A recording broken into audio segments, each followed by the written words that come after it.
So today on Online for Authors, I'm chatting with Doyle Glass, author of Swift Sword. Welcome, Doyle. Thank you, Terry. It's an honor to be here. It is wonderful to have you.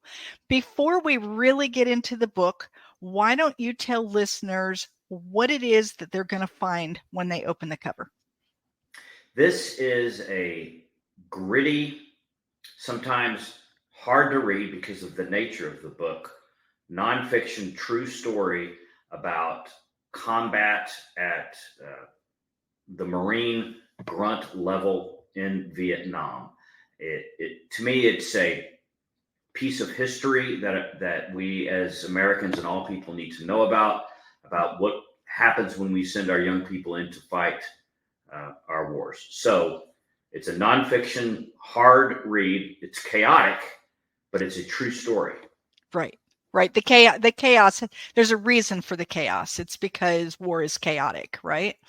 Exactly. Perfect. Right.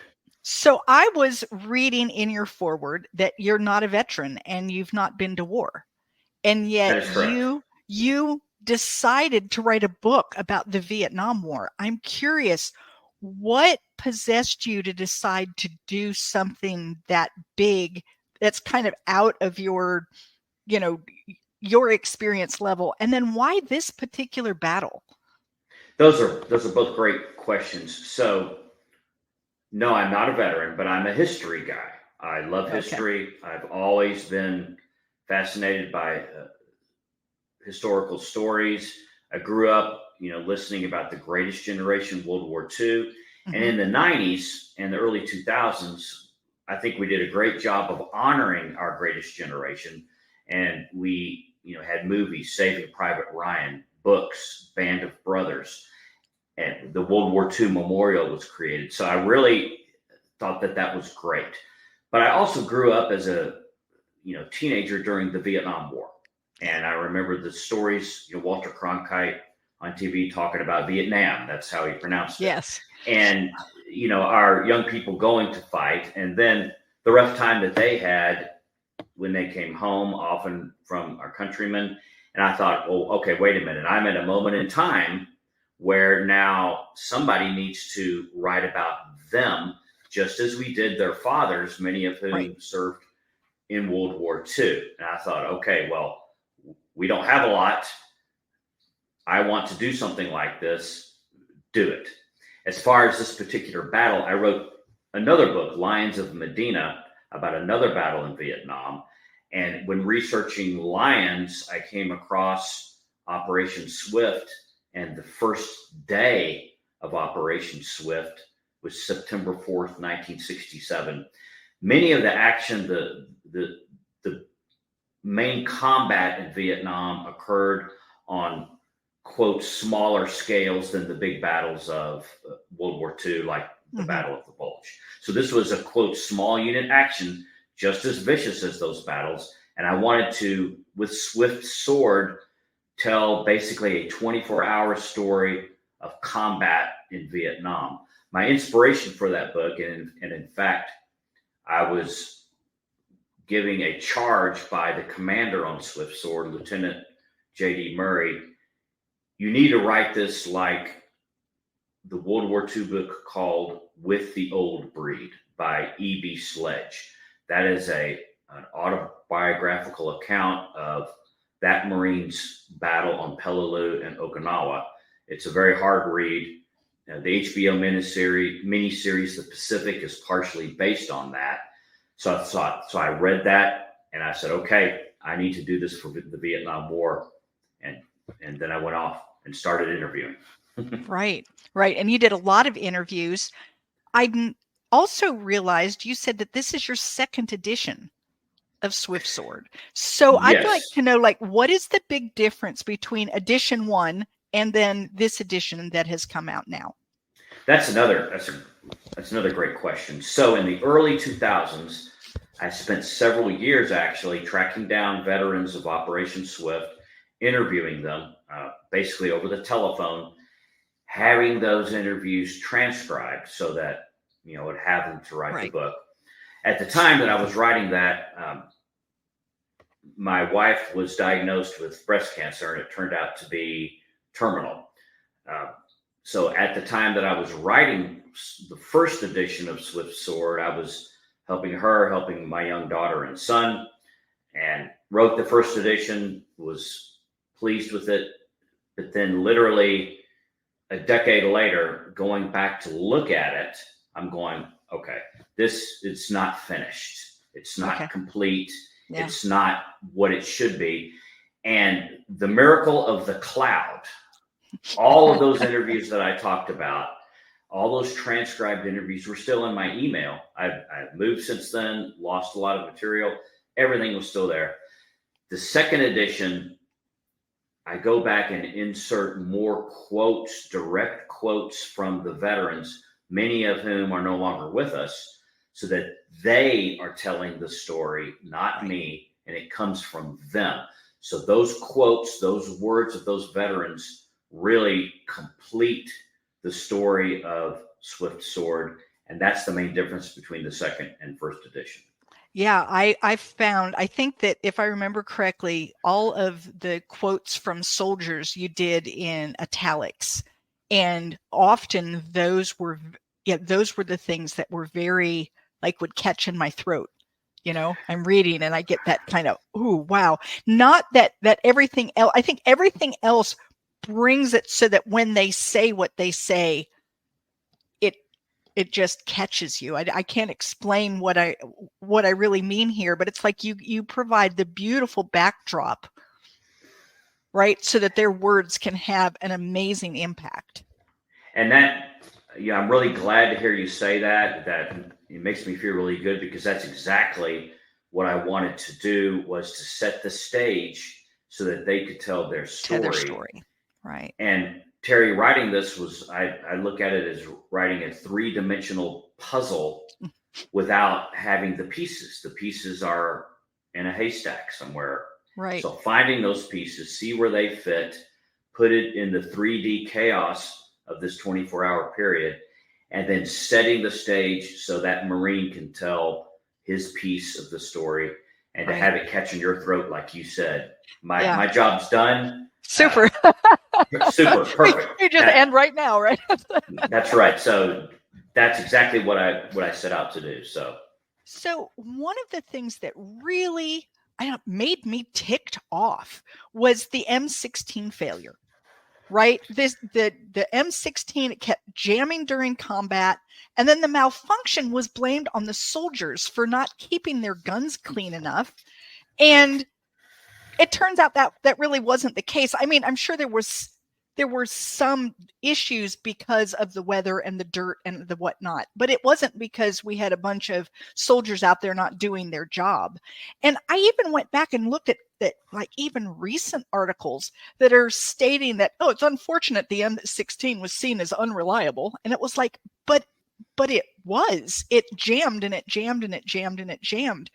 What are some of the things that you heard about this jamming that, like, to me, that's like a huge issue in the war? There's another one we're going to talk about in a minute, but that's one of them, this idea that the weapons that we're giving our soldiers weren't working, and then the soldiers were blamed on those failures. Yeah, well, of course, it's unconscionable. I mean, that failure by our bureaucracy was unconscionable because it cost possibly thousands of lives early on. The Marines in this case were issued an experimental version of the M16. The ammunition provided was not the correct ammunition. The inside of the barrel, right. The inside of the barrel was not treated properly to prevent jamming, and basically the powder, when it was fired, caused the end of the cartridge to get stuck, so that when another round came in, it would jam behind it, and you have a double feed. So the Marine is basically stuck in combat, grabbing the rifle, getting a cleaning rod and knocking it out like the Revolutionary War musket days. That's what I was thinking is, oh my gosh, like they should just have a bayonet on the end of it, because I don't know. And I think the part that upset me isn't so much that the weapon jammed, but that the government then blamed it on the soldier instead of understanding what the real situation is. They did, and there's a great quote from Lieutenant Murray in the beginning when the choppers come in to pick up the Marines. Sand is blowing everywhere. The Marines, they've been told to clean their weapons 3 times a day. They have plastic from their sea rations over the barrel, towels wrapped around to try to keep the thing clean. And it was not a cleaning issue at all. It, obviously blaming the Marines, that wasn't the issue, because Lions of Medina, the other book, those Marines had the proper M16, just as bad conditions, horrible jungle, but there were no reported jamming issues with that weapon. And that battle occurred a month later than Operation Swift. So unconscionable, not dealing with the issue. When you've got young men and women fighting, you have to be on top of these things. That didn't occur. So I agree. But credit to the men on the ground for fighting the best they could with what they had. Unbelievable. Absolutely. Something else that I know has changed. My husband is a 25-year Marine, and he retired over 20 years ago, but and he talks a lot about things. In Vietnam, soldiers didn't go into units that they had trained with. So it's not like a unit trained and then they all went together. Instead, they were like piecemeal dropped into wherever they were needed. So they hadn't trained together. They didn't know one another. They didn't trust one another. And that was another big issue with Vietnam. And how did that play out in this particular battle? Well, it's huge. That the individual replacement system is no longer employed. It was not employed in World War II. It was a very bad system. So just a couple of examples. The Lieutenant Murray's commander of the company, he has 3 platoon commanders under him. The company's divided in 3 ways. His platoon commanders were all new from the States with no combat action, and he had never trained with them before. So he didn't go out on maneuvers with them. They were brand new. That was a problem there. Luckily, on Operation Swift, all the platoon commanders did an excellent job, as well as Lieutenant Murray. Murray was the only officer on this particular day who had any combat experience at all. And that was a godsend for what happened. With the privates and the non-coms, you'd have a young man go in straight from the States, and he was known as the FNG, the effing new guy. Right. Well, none of the veterans wanted to have anything to do with that person because he would make a mistake that could get everybody killed. That person was replacing a friend who had been killed or badly wounded. So that FNG was isolated. And there's a great quotes of one of the FNGs in the book about how he dealt with that. But there's no unit cohesion. There's no training together. There's no camaraderie. You don't know who you're with. And in battle, you're fighting for the soldier or the Marine next to you. So it created all sorts of issues as far as just efficiency in combat. And it was a very bad system. Luckily, doesn't exist anymore. That's what my husband said, is that he said they don't do that anymore. And he goes on and on about it. So, yeah. And then there was one other thing that just bothers me. And this is coming from someone who is, I'm not military. And I look at things, I don't know, maybe just from a different viewpoint. But these FNGs, right? The effing new guys, they come in and they're wearing the wrong boots. They're wearing the wrong uniforms. And this is what, in 67, 69, which was it, 67? This was 67. 67. The war's been going on a while. Right. So we should know what boots to send the boys over in, and we should know what uniforms to send the boys over in. I think I have trouble understanding, why were they still showing up in the wrong stuff at this point in the war? I can understand maybe year 1 when they were still figuring out what they needed, but in 67, this has been happening for a while.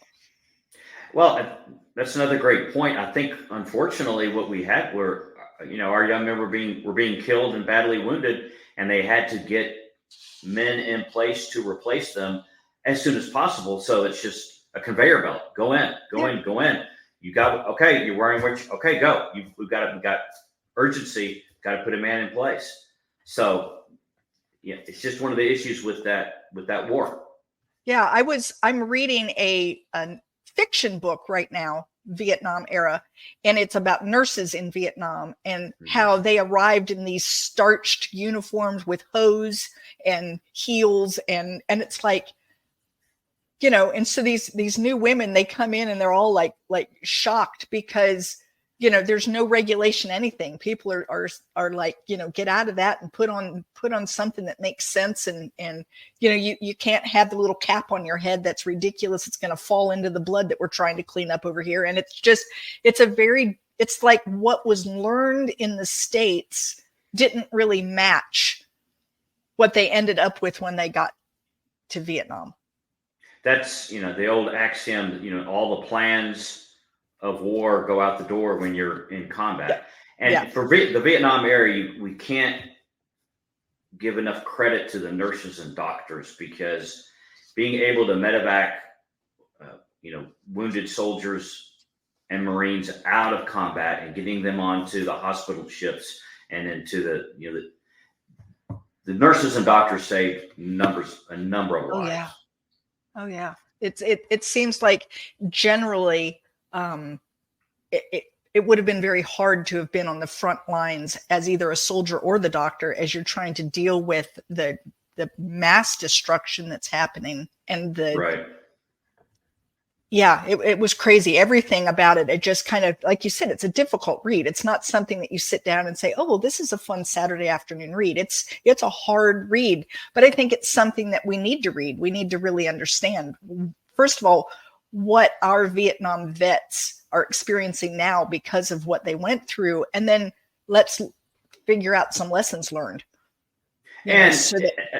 Another key element of why I wrote this was to honor our Vietnam veterans. Exactly. Just as we honored our World War II, and we need to honor our Korean War veterans, Afghanistan, Iraq, all of them. But specifically at this time, our Vietnam veterans, because we're losing them.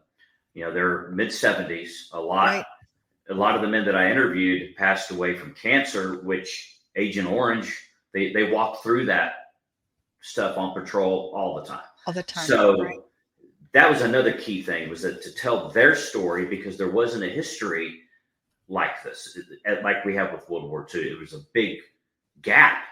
And to honor them, because they went to fight for us, just as their fathers did in World War II, in Korea, and their sons, Afghanistan and Iraq. So exactly, that's another key. I wanted to honor them and to give a piece of their history for all Americans in the world to have.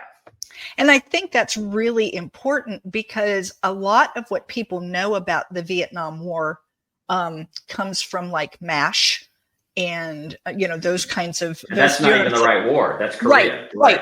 But people still, in their mind, it's like, oh well, that would be what it is. They don't really know what the war was. They know that there was a lot of people were upset and protesting the war. A lot of these soldiers came home, and they didn't come home to a ticker tape parade. I mean, they came home to people spitting at them in the airport and calling them baby killers, which was, a very difficult thing. So I do think it's wonderful that you've decided that, we need to honor these vets. What they did for us. And so we need to let them know that we do appreciate that, even if it's, a little late.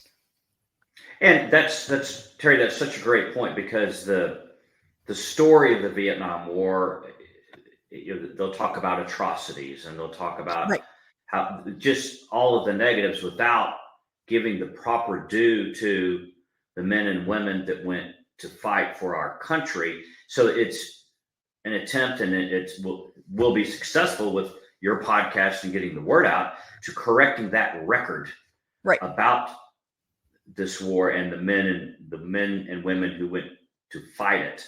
And thank you for having me on so that we can do that. Yeah, no, like I said, it's, I'm 61. I grew up with the war going on around me, but I didn't pay a lot of attention. I was a kid, like you didn't pay a lot of attention. And then in school, it was too recent to be history. So I really wasn't taught it. I don't know much about it. So this book gave me a lot of insight into things that I didn't know a lot about. One of the recollections of the soldiers was very awe-inspiring to me. So he's laying on the ground. He believes he's about to die, and he sees a vision in the sky where he believes he sees God, and God tells the soldier, hey, I'm everyone's God. Like he's looking down at all of them, and he's just pretty much disgusted by everything that he sees, right? Because it's like, don't you understand that I'm not just your God, I'm their God too. What other stories like this did you hear from soldiers? Did you put everything that you learned into it, or are there some stories that are floating around that didn't get in this book? I put everything that I felt was relevant, which is anything like that, in the book Right. that I was told. The other and this particular day, yes, that Marine, that was, when he told me that was amazing. And he almost didn't tell me it. He was like, very cautious about it, but it was like, wow. And that's real. The other awe-inspiring events would be Father Capodanno, the Catholic priest who gave first aid and last rites to all of these dying men and was killed himself. He basically was a stowaway on one of the helicopters out into the fight because chaplains weren't supposed to go into combat. So many Sergeant Larry Peters, who was a quote combat veteran at the age of 20 or 21, did maneuvers in the middle of combat that were one of many things that many of these Marines did to save the rest of the men.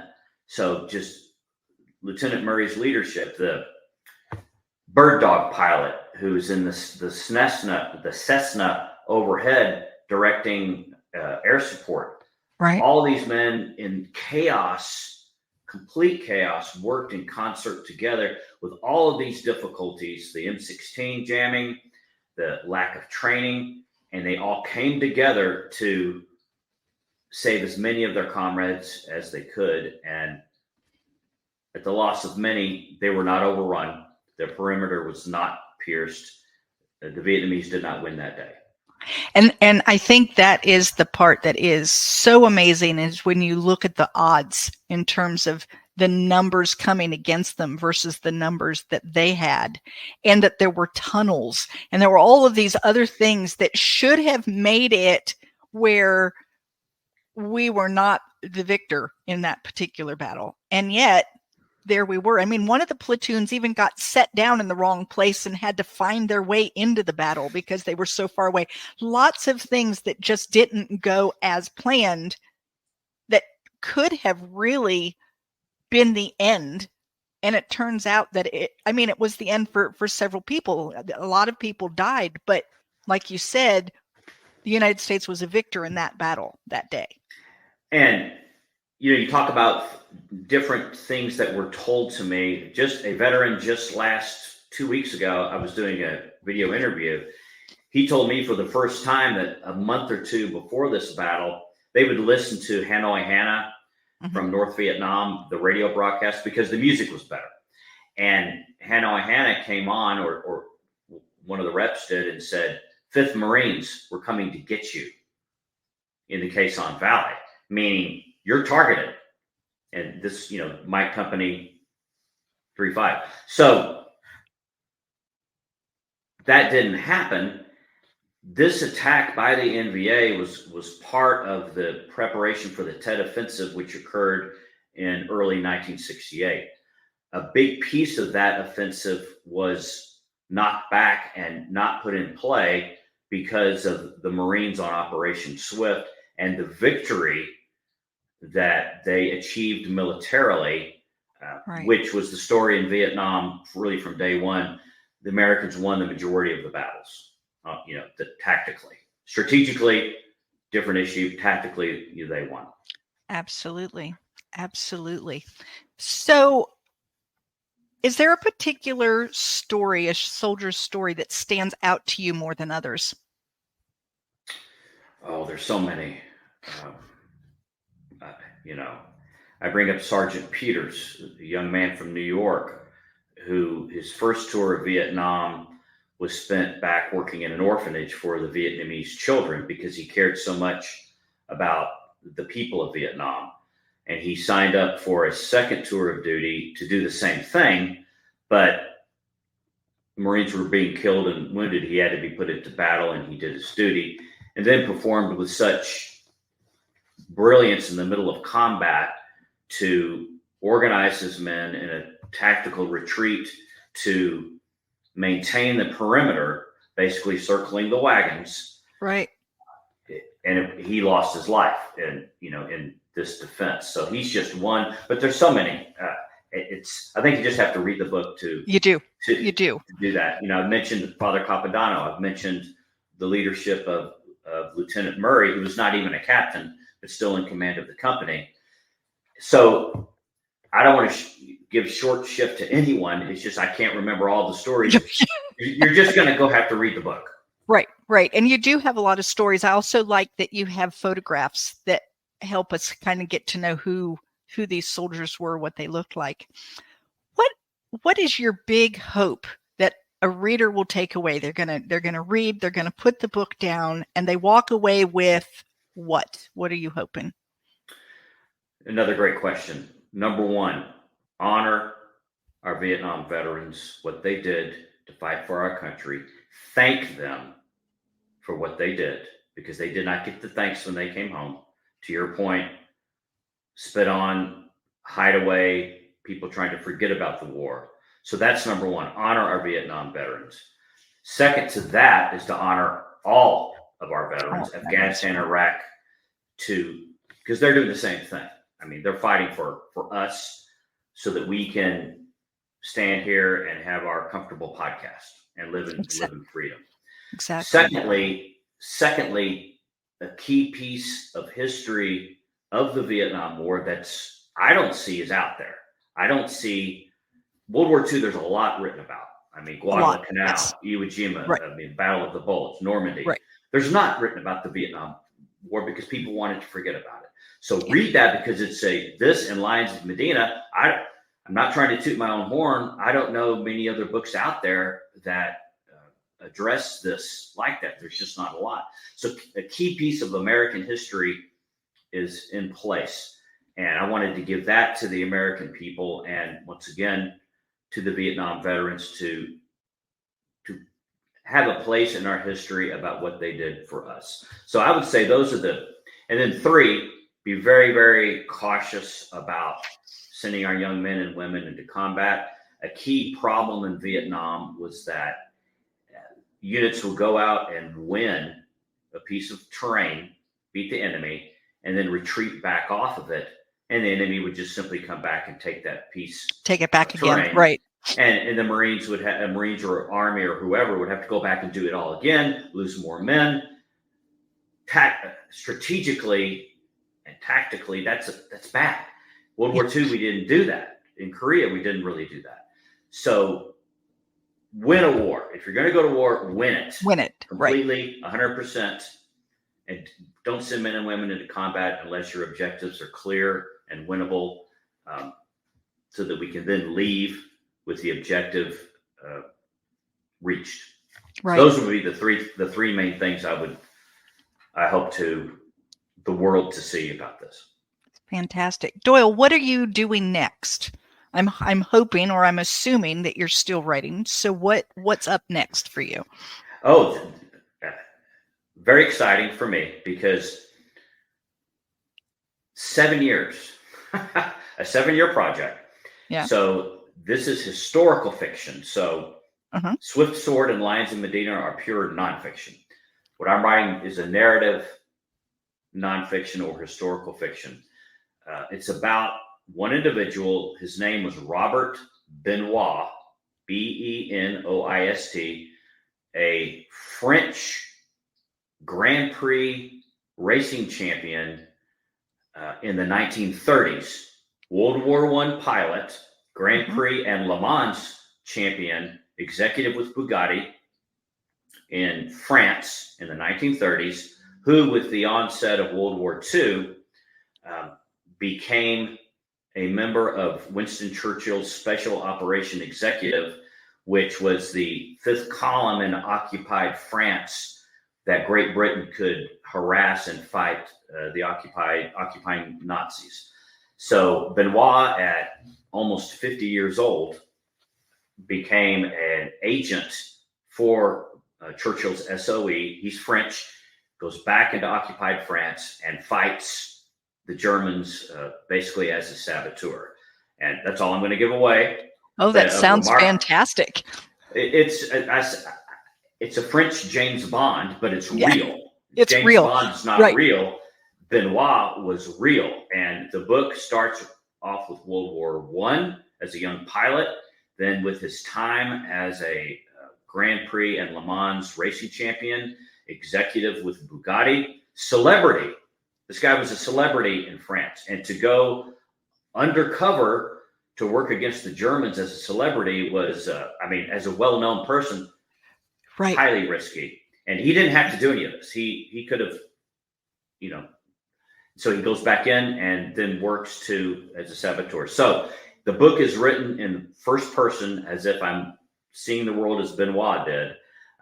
There's a lot of research, a lot of historical facts, and there are places where I use creative insight to add into it. So that story is with my editor, and it's fantastic. Going through the beta process, and then here very soon, end of the year, we're going to be talking with an agent, fixing and getting it out there for 2025. So very excited. Sounds fantastic. So Doyle, if someone wanted to get up with you, chat with you about, your research, about, Vietnam, about any of the other, historical things that they would love to chat about, how do they get up with you?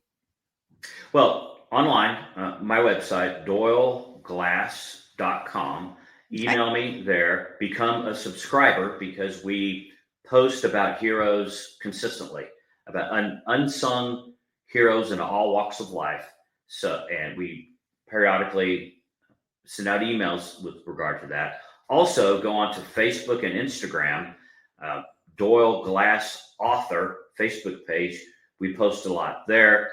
Can answer any questions, learn about upcoming, what's upcoming with the Benoist book, and basically connect there. That would be, so the website, Facebook, Instagram, all Sounds there. Great. And I'll have the links in the show notes.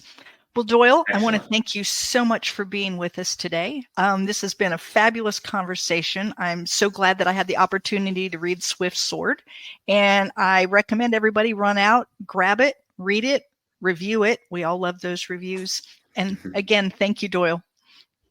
Terry, thank you. Thank you for having me here. And I really appreciate you getting the word out. And to anyone listening, go thank a veteran. Yeah, absolutely. Thank you so much. Thank you for listening to Online for Authors, where I, Terry M. Brown, author of character-driven fiction and host of the podcast, introduce readers to characters they'd love to invite to lunch. Tune in next Tuesday for another podcast episode.